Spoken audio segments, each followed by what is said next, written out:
बच्चे ने दी माँ बाप को एक सीख। किसी गांव में एक बूढ़ा व्यक्ति अपने बेटे और बहू के साथ रहता था। परिवार सुखी संपन्न था, किसी तरह की कोई परेशानी नहीं थी। बूढ़ा बाप जो किसी समय अच्छा खासा नौजवान था, आज बुढ़ापे से हार गया था। चलते समय लड़खड़ाता था, लाठी की जरूरत पड़ने लगी, चेहरा झुर्रियों से भर चुका था, बस अपना जीवन किसी तरह व्यतीत कर रहा था। घर में एक चीज अच्छी थी कि शाम को खाना खाते समय पूरा परिवार एक साथ टेबल पर बैठकर खाना खाता था।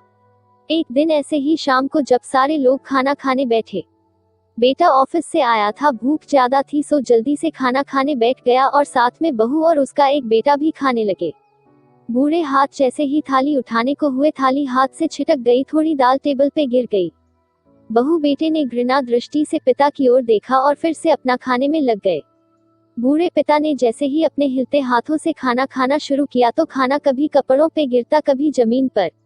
बहू चिढ़ते हुए कहा, हे राम, कितनी गंदी तरह से खाते हैं, मन करता है इनकी थाली किसी अलग कोने में लगवा देते हैं। बेटे ने भी ऐसे सिर हिलाया जैसे पत्नी की बात से सहमत हो। उनका बेटा यह सब मासूमियत से देख रहा था। अगले दिन पिता की थाली उस टेबल से हटाकर एक कोने में लगवा दी गई। पिता की डबडबाती आंखें सब कुछ देखते हुए भी कुछ बोल नहीं पा रही थी। बूढ़ा पिता रोज की तरह खाना खाने लगा। खाना कभी इधर गिरता, कभी उधर। छोटा बच्चा अपना खाना छोड़कर लगातार अपने दादा की तरफ देख रहा था। माँ ने पूछा, क्या हुआ बेटे, तुम दादाजी की तरफ क्या देख रहे हो और खाना क्यों नहीं खा रहे?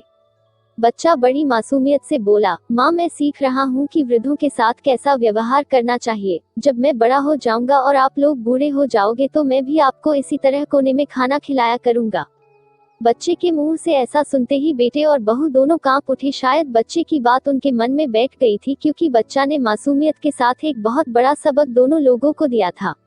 बेटे ने जल्दी से आगे बढ़कर पिता को उठाया और वापस टेबल पे खाने के लिए बिठाया और बहू भी भागकर पानी का गिलास लेकर आई कि पिताजी को कोई तकलीफ ना हो। इस कहानी से शिक्षा मिलती है कि माँ बाप इस दुनिया की सबसे बड़ी पूंजी है। आप समाज में कितनी भी इज्जत कमा ले या कितना भी धन इकट्ठा कर ले, लेकिन माँ बाप से बड़ा धन इस दुनिया में कोई नहीं है।